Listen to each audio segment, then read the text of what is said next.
Hello everyone, the data is in and the queens are ranked. Last month, I asked you all to rate your favorite and least favorite queens and we had over 1,000 people respond. So I ran some analyses and made this tier list based on those results. Also, voting for the next tier list, the friendship tier list, will be open for the next month, so if you want to be part of that, head on down to the link in the description and let everyone know what you think. Alright, time to rank some queens. We'll start with the first queen we meet in the series, Scarlet, who's a vicious, manipulative, bloodthirsty, and all-around terrible dragon. She got B tier. I think every list I've ever had Scarlet as part of, she has ended up in B tier. It's remarkable how consistently her fanbase and hater base cancel each other out. Next up is Coral, Queen of the Sea Wings, Mother of Tsunami, and Raging Egotist. Now, I was under the impression everyone was in agreement that Coral sucks, but the last time I said that, there was a surprising amount of comments defending her, so maybe not. In any case, she landed in C tier, which seems pretty reasonable to me. And onto the Rainwings, we have the old queen, Grandeur. She seemed cool when we see her briefly at the end of book 3, but also she kind of just gave up on her tribe after making other queens didn't work out, so, B tier, I guess.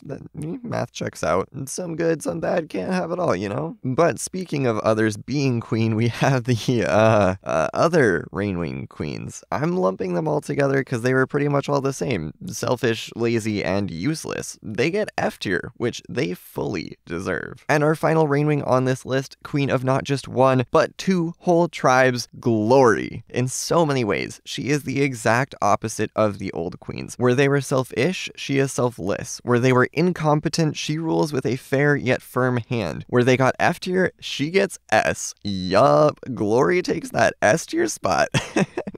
I love to see it. Now, this next one seems a little bit strange to me. We have Glacier, old Queen of the Ice Wings, who ends up in A tier. She definitely looked out for her tribe, and really, I suppose that's all you can ask of a queen. But her willingness to murder children, specifically the Dragonettes of Destiny, if they didn't choose who she wanted for the Sandwing throne, just seemed a little, I don't know, excessive to me? I mean, I can see the arguments for it, but, well, the data does not lie. Glacier earned her spot in A. And then we have Battlewinner, who ended up earning her spot in D tier. Mostly, I think she found herself in a desperate situation and was not afraid to try whatever she had to get out of it. Giving the thumbs up to Rainwing kidnapping and torture, to dragging out the Sandwing succession war, and all the other bad things the Nightwings did was definitely not her best move, and I think that's probably why she's in D tier. Oh, and then we have Queen Moorhen, who, much like the rest of her tribe, got 0 page time in the books. The one time we do see her, she seems fine, a little stubborn, very intent on keeping her tribe safe, and she doesn't really do much else. So, she places in B tier. Then we have our final queen of Arc 1, Thorn herself, and wow. Okay, I know I'm biased here because by the transitive property, I am a Thorn simp, but come on! She's so dang cool! She turned the Scorpion Den into a safe haven, she was approved of by the Eye of Onyx itself, and she helped raise Kibli into the dragon he is. So, I mean, it really does not get better than that, and it would seem you all agreed. She pushes even higher into S tier than Glory, and I just love to see it. Alright, on to Arc 2. We have Ruby, another pretty great mother, pretty great queen, and all-around pretty cool dragon. On the one hand, she is one of only 2 dragons in the entire series who overcome animus magic without more animus magic of their own, but on the other, she also held a pretty unreasonable grudge against Peril for a while, so she ends up balancing out into A tier, not quite among the greats, but pretty darn close. Also, we have Darkstalker in this list.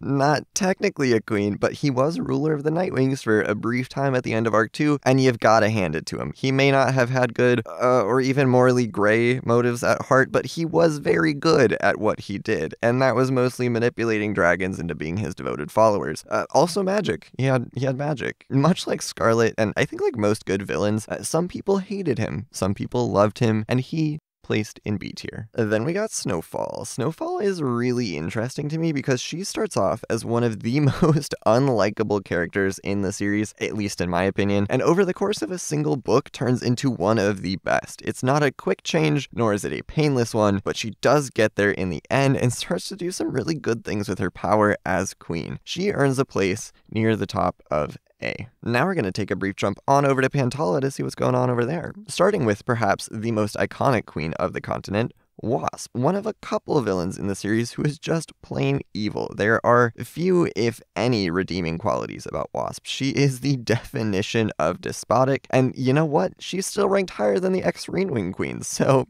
D tier. And on the topic of D tier, we have Belladonna, perhaps Wasp's most avid opposer. Belladonna's single-minded focus on killing Wasp and burning the hives earned her no favor with the fandom, as it also led to her being a pretty terrible mom, and also poor ally to the Sapwings. Sequoia, on the other side of that equation, was also not a great queen. I mean, she did essentially give rise to the Breath of Evil, but she was a pretty good mom, so she gets into the top of B tier. She basically deserves her own, like, B+ tier, because she's not quite as highly rated as the A tier dragons, but she's also a good bit better than all the others in B. But since there just weren't that many, I went with putting her at the top of B, but she's in between A and B. And that flows nicely into the next queen, Sequoia's daughter, Queen Hazel. She's probably the youngest queen on this list, but she sure doesn't act like it. When the time comes for her to lead her tribe to a different continent and find them safe haven, she steps up. A tier for Hazel. I love to see it, and I have every confidence she's going to go on to help the Leafwings with whatever the future may hold. Okay, back over to Pyria and back into the past. Oasis, Queen of the Sandwings and mother of the 3 who would go on to start the Sandwing Succession War, was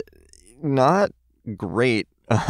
She wasn't terrible, and she did have some loyal supporters like Six Claw's family, but she was also kind of not a good mother at all. She gets C tier, and while I don't think it's fair to blame the entire war on her, I think she probably just could have been a better parent and stopped it that way. Even further in the past, we have Lagoon. We don't know that much about her, except that she harassed Albatross mercilessly for years until he went insane, or maybe he was always insane. Tui will never tell, but yeah, Lagoon was bad. She got D tier. Her successor, Pearl, wasn't quite as bad, but she was also not that good either. Mostly, she was just a jealous, egocentric fool, at least in my opinion. I don't think she kept Fathom and Indigo separated for entirely logical reasons, despite what she may have claimed, and I really don't understand why, after all her time of keeping them apart, she decided to send them essentially unsupervised on a months-long mission together. Like, what did she think was gonna happen? Oh well, she gets C tier. Which brings us to our final 2, Diamond and Vigilance, Birds of a Feather, or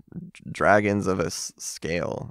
Both dragons caught up in their hatred of the other tribe, both all too willing to wield magic vindictively, and both ended up in D tier, with Diamond taking up the very bottom of it. Still, higher than the ex-Rainwing queens though, so, you know, there's that. But that's the tier list. I hope you enjoyed it. Let me know who you think was over or underrated, and of course, thank you for watching.